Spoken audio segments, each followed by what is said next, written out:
देखिए, मैं उस ऑपोजिशन का हिस्सा नहीं हूँ और वो क्या करते हैं क्या नहीं करते वो जाने, उनका काम जाने।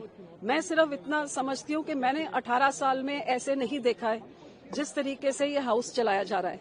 और सरकार को और स्पीकर साहब से मैं गुजारिश करती हूँ कि जो यहाँ पे आधी एमपीज पहुंचे हैं उनको भी लोगों ने चुन के भेजा, आधे देश ने उनको भेजा है।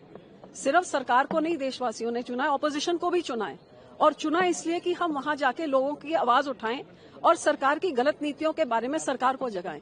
पर जे आप बोलने ही नहीं देंगे तो फिर इस हाउस में लोगों का पैसा खर्चा क्यों किया है आपने?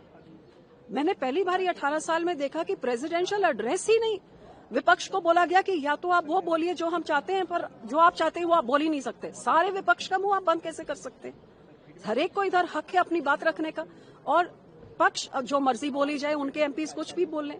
तो कभी आप सारे एमपीज को बाहर निकाल के 145 एमपीओ को बाहर निकाल के आप बिल पास कर देते हैं, कभी आप ऐसे प्रेसिडेंशियल एड्रेस में बोलने नहीं देते। अब इतना जरूरी चीज ये यूएस टैरिफ डील में जो मिसलीड किया गया देशवासियों को, जहां सीधे सीधे व्हाइट हाउस के इसमें बोला है कि इंडिया ने सारे टैरिफ्स एग्रीकल्चर प्रोड्यूस में जो उसमें जो एनिमल फीड बनता है, एनिमल फीड में उधर गेहूं, मक्का, राइस, ये सब उसमें जाता है। एथेनॉल में से, कई सारे फ्रेश फ्रूट्स में से, नट्स में से, सब में से जीरो टैरिफ कर दिया है। तो वो जो एक सेफ गार्ड होती थी, आपने तो एंट्री दे दी। और किसान, अब एप्पल वाले किसान पूछे पहाड़ों में क्या किसान, हिंदुस्तानी एप्पल का क्या हुआ जब से विदेशी एप्पल आया है?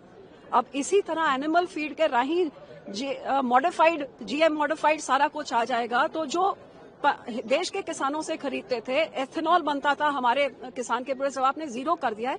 तो उन देशों में तो किसानों को 80-85% तक सब्सिडाइज करते हैं।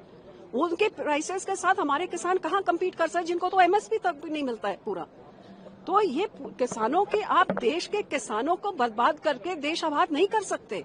इतनी $1 ट्रिलियन इकोनॉमी का क्या करना है? जो 50% जो गांव में बैठती है जनता, जो उनकी रोजी पर लात मारेंगे, तो ये एंट्री देने की जरूरत क्या थी? ये घुटने टेकने की जरूरत क्या थी, जो आज तक किसी सरकार ने नहीं किया? बहुत जरूरी मुद्दा है जिसका जवाब सरकार को देना चाहिए। पार्टी का क्या स्टैंड रहेगा अगर विपक्ष के द्वारा नो कॉन्फिडेंस मोशन स्पीकर के खिलाफ मूव किया जाता है?